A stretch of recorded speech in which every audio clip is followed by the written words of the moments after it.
Sticks of aluminum powder running the length of the bridge provide a cascading waterfall, longer than any natural one on Earth.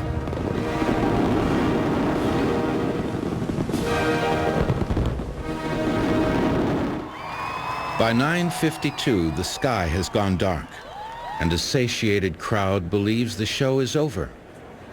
But the calm is a false finale.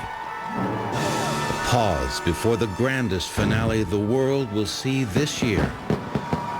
In the next 2 minutes, 6,000 shells will explode over Louisville.